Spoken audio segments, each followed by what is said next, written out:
It's the Brad and John Show. The Brad and John Show. Today's date is, God, it's the 18th already? It's already the 18th, Brad. We're almost into May. Can you believe it? Man, April 18th, 2025. This is the B block, which means we start right around 6:25. Okay. Have you been following this thing with Letitia James and her being essentially brought into the limelight again by the Trump administration for mortgage fraud violations? Have you read this crazy, weird stories? Have you heard about this? No, all I know of it is what you mentioned on the show a couple days ago. I haven't followed anything new. Very interesting article I read yesterday. If you know what we're talking about, the FHA or whatever it is, whatever governmental agency that oversees loans is now supposedly going to go after Letitia James. If you don't know who Letitia James is, she's the Attorney General of the state of New York, who's the one that drugged Trump through court and all these different things. And, you know, some will say he deserved to be drugged through court. The problem I have with Letitia James is when she ran for AG in New York, in her campaign speeches, she said her goal was to get Donald Trump convicted of crimes and to thrown in jail. Am I making that up, John? Yeah, it's exactly. It was her campaign platform. Right, that was her campaign platform. Okay. Now the tables have turned. You know, this is the only problem. You have to go through life and you have to pick your... It's PBMF, Brad. You taught me that this week. Right, PBMF. You have to pick your fights. She has apparently a house in Virginia, and when she applied for the loan, she says that's going to be her primary residence. Okay, so according to real estate records with the bank that she filed, that she got the loan through, that is where her primary residence is. The only problem with that is that being the Attorney General of New York, guess where you have to live by state statutes, John? New York. Exactly. You have to live in the state, as opposed to Bob Onder, who can run for 3rd Congressional District when he lives in the 2nd Congressional District, but that's a whole other story. Okay, but she doesn't. According to her mortgage declaration, she lives in Virginia. Okay, the other thing was, now this was pretty interesting. I thought, okay, this is splitting hairs. They talked about the fact that she owns, I don't know if she still owns it currently, but she owned property in the past. She may still own it. A multi-unit apartment unit. And this is where at first I thought this was splitting hairs. And she claims that it's a 4-unit apartment building, but it's actually 5. And you would say, okay, so what's the difference? You know what the difference on this is, John? Probably a lot of money. No, this is actually sort of interesting. And once again, this was an article that they interviewed a New York real estate attorney who does this every day. And he pointed out the fact that, once again, this is mortgage fraud because of the fact that in New York City, if you have a 4-unit building, like a 4-family flat or something like that, yep, it's considered to be residential. But once it goes to 5 units or more, it's commercial. So in other words, which is an entirely different tax thing, right? Entirely different loan procedure, to the point where, once again, I'm a guy who's had commercial loans in my life, and let me put it to you this way. The loan officer in a commercial loan dealing could sort of be given an analogy to being a proctologist, if you know what I'm saying. They leave nothing unturned. And to the point where, remember we talked about this a couple months back, you laughed about this when I brought this up, the dead Indian letter. If you buy commercial property, I don't know if it's still in effect, but when I bought commercial property back in the day, you had to have a dead Indian letter. You had to find an Indian chief who would write a letter to the bank essentially saying, we've checked our records and this piece of property has never been a resting place for dead Indians, okay? So the interesting thing is, this attorney essentially says, yep, she broke the law by declaring her house in Virginia as a primary residence. And yep, she broke the law by declaring that this was a 4-family unit instead of a 5-family unit, because that turns it into a commercial piece of property instead of a residential piece of property. And he says, but it happens all the time.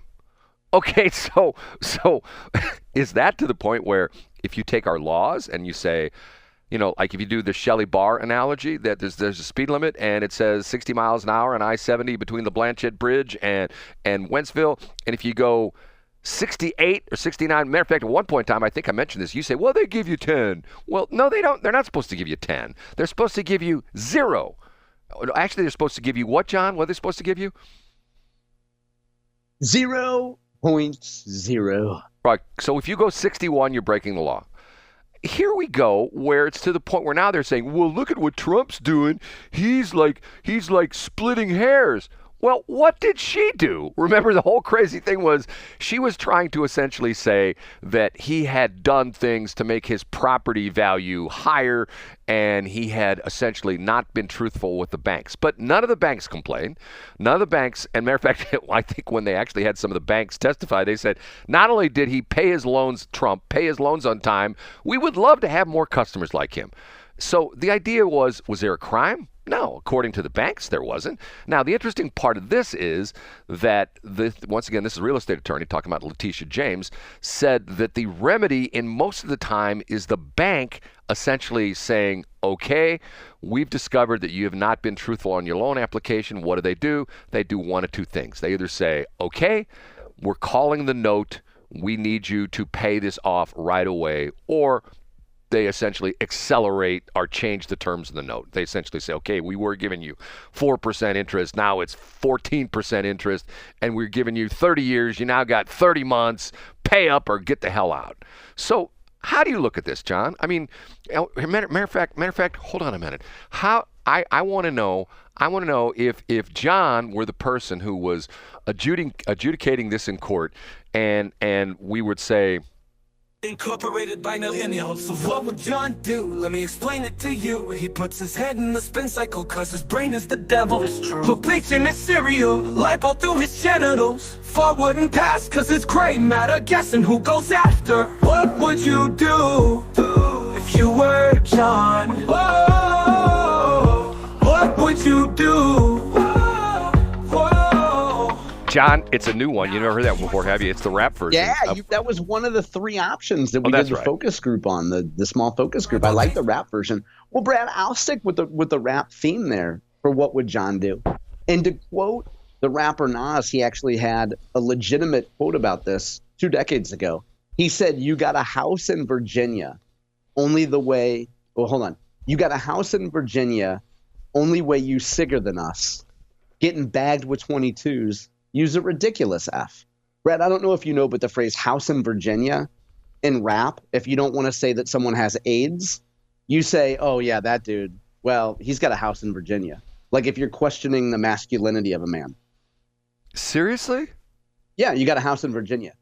Nas had a song called Zoned Out when he was beefing with Camron. Yeah. And Camron lost a lot of weight. You remember Camron because he, we've talked about him before. Right. On the show because he was on CNN. He's had a lot of fantastic interviews. Anyway, Camron was beefing with Nas, and Camron had lost a lot of weight. So Nas was perpetuating a rumor that Cam lost all that weight because he had AIDS. So instead of coming out and saying Camron has AIDS, which could get him sued, Nas said, you got a house in Virginia, only way you sicker than us. In other words, our rap crew is so much better than you that, sicker means better. So anyway, here's what I would do, Brad, to answer your question directly. If I was litigating this, I would put this together with, who's the big fat gal? Oh, Stacey Abrams down in Georgia. And I would just combine their cases so that they could have the same GoFundMe.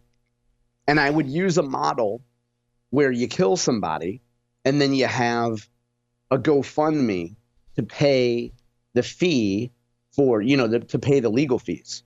So that's what I would do, Brad. I would see if we could combine jurisdictions and put everything Stacey Abrams did, whatever the hell her name is, together with Letitia James. John, really? House in Virginia is really rap slang? Yeah. Look up house. If you look up house in Virginia and then add Nas, N-A-S, you'll get taken to the results, Brad. You got a house in Virginia. Only way you sicker than us. Getting bagged with 22s. Use a ridiculous bleep. John, I side with Cam in that, actually, because I'm a Cam guy. As I get older, I appreciate Nas, but I've always been a Camron guy. John, what's so funny about you? You're this button-down white dude from West County who knows. I am not from, Brad. Where am I from? Am I from West County? Well, you're now a West County guy, but you're like me. You're one of the chosen folk who lived in North County, and quite honestly, I would move back there in a New York minute. I don't care what anybody says. I would be, well, because once again, once again. A 2,000 square foot house in Chesterfield is $800,000. A 2,000 square foot house in NoCo, depending on where you're at, like if you're off of Chambers or something like that, is $20,000. Which one would you take? You get the sound of fireworks every night in North County, Brad. Exactly. Okay.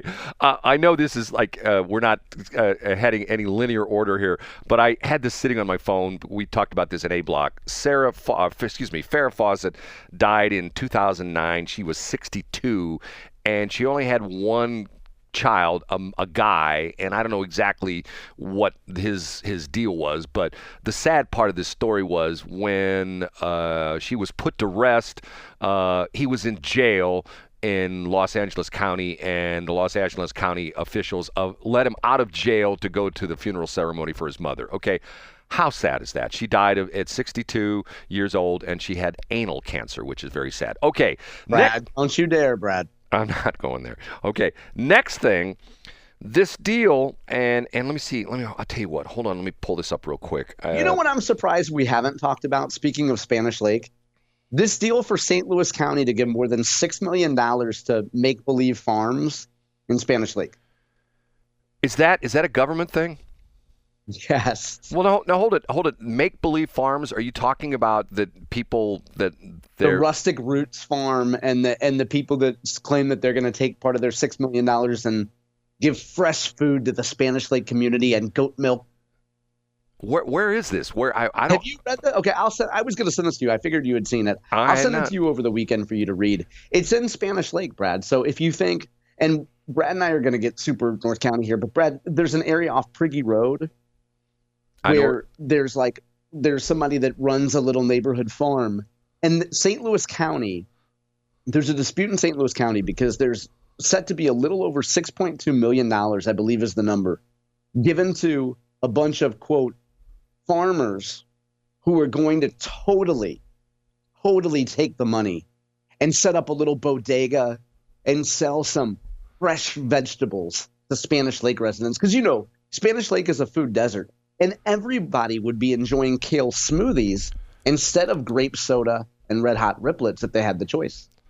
Which, speaking of that, John, maybe we'll talk about this in C Block. They had the CEO of NPR on yesterday because, I don't know if you heard this on the national level, it hit the House floor. There's some kind of a movement afoot to essentially totally defund NPR and PBS. And it was sort of interesting. They had the lady, the kabuki that goes on at NPR is just, to me, is just amazing. But maybe we'll talk about this later. Okay, the story that I wanted to cover, this Austin Metcalf killing. Are you familiar with this? The one down in Texas, you know what I'm talking about? Yeah, I've seen social media talk about it. I haven't read any news stories about it, though. Okay, Austin Metcalf was a twin. And I believe he was on a track team, and as the story goes, they were at a track meet or something like that, and they were under a tent. They had one of these pop-up tents. It was raining or something like that. And a black dude whose name was, what's his name? I don't have it here in front of me. Karmelo Anthony. Okay, shows up. And the white dude, who is the twin, essentially says, "Hey man, you're not supposed to be here." And there were things thrown back and forth, and the black dude pulls out his backpack, grabs a knife, and stabs the white dude to death. Okay. And the controversy that's come out of this, there's two things. First off, the original, and he's 17 years old, so technically he's a juvenile. Two different things in there. First off, his bond was originally $1 million bond, and now the bond has been reduced to $250,000, and he got out because you only have to have 10%. And the other crazy part of this is that at the press conference, Austin Metcalf, the press conference that some organization it's almost like a rainbow. What's the Rainbow Coalition? Rainbow Coalition type, yeah. Rainbow Coalition. This guy, I can't remember the name of this thing, and unfortunately, I'm looking at it right now, and my phone's locked up, and I can't pull up the rest of the story. But Austin Metcalf's father shows up at the press conference, which is for the Karmelo Anthony family to, essentially apply their side of the case. And his father gets thrown out. They essentially say, we didn't invite him. And I'm thinking to myself, okay, if it's a press conference, by the nature of the being, isn't a press conference open to anybody? I mean, yeah, I think you have a right to throw somebody out of a press conference, though. In other words, anybody. I mean, I'm not on Carmelo Anthony's side of the stabbing here, the alleged murder, Brad. But I think if you're having an event to tell your side of the story, and somebody you don't like shows up, throw them out of the room. They don't. It's not a free country. They don't have a right to show up at your press conference. You have a right to kick them out. Whoa! We just had the Supreme Court make a ruling that Trump can't kick out Associated Press from the press conferences. That's true, Brad. You did cite that ruling. I'm just saying that if I'm the white dude's family, I go there, I show up, and I expect to be kicked out. Okay, but the interesting part of this is there's twofold on this, and I don't have my notes on this, and I apologize. I can't get my phone won't scroll down for whatever reason. I have to reboot it.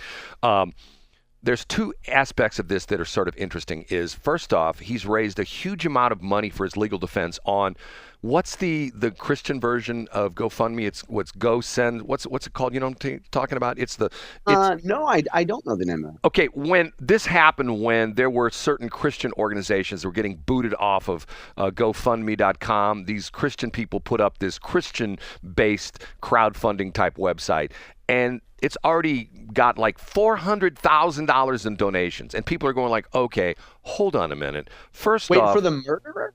Yes, for legal defense for the murderer. Yeah, okay. So I did see this. So that's why earlier, Brad, when I made a reference to Stacey Abrams and Letitia James, and I said somebody that goes and murders somebody, because I saw that Karmelo, I thought that they did it straight up on GoFundMe, though. I didn't know they did it on a Christian site. No, that's the interesting point of it, is because people are saying, okay, this is a Christian a crowdfunding site, essentially raising money for this guy, and I know, and once again, people, and we live in the United States, innocent until proven guilty. I mean, you have to look at it that way. You have to say, well, you know what? Even though there's all these eyewitnesses that saw him do it, you still have to prove it in a court of law. See, things like this bother me. And it's like the whole thing we talked about this with the Luigi Mangione thing. He's got close to $1 million people donating him, and you have all these people. Oh my God, he's a social justice warrior. He took out that horrible person that runs United Healthcare. I don't get it. I mean, especially why doesn't the family just appeal to EMF? Like, if you go to EMF, like, couldn't he put like a coat hanger in the air and start singing and then claim that he has a hipster radio station? He could say that he's doing a cappella. Yeah, there's an old guy that listens to me Sunday morning. I'm a radio station. Give me a couple $1 million. And EMF would just use AI to write the check. John, by the way, I'm not a boomer. I was born in 1935, and once again, okay. I've asked this question before.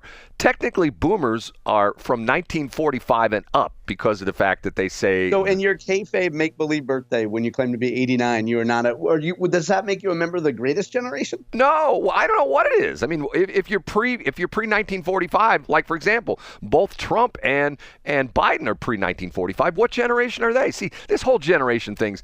What, Brad? You know what they should do? They should just start with a decade. And if you were born in the 50s, then you're the 5s. And if you're born in the 60s, you're the 6s. No, not the 5s. You'd be the 95s. You would be like because there's going to come a time when there's going to be. I see, like 1950s. I got it. There's going to be 5s. There's already is 2s and 1s in this century. So you'd have to say, and like for example, John, you were born in what year were you born? 70. I was born in 1977. So you're a 9/7. I'm a 97, the old 97. Right, you're a 97. So that would be the way. So you're born in the 70s. So. Hey, you know what? The time of day, we're in the 43s now. We got to go to break. Okay. That's John Combest. He's the guy with his eye on the clock. We have to go to a break, and I have to hit this button right here, and we'll be right back.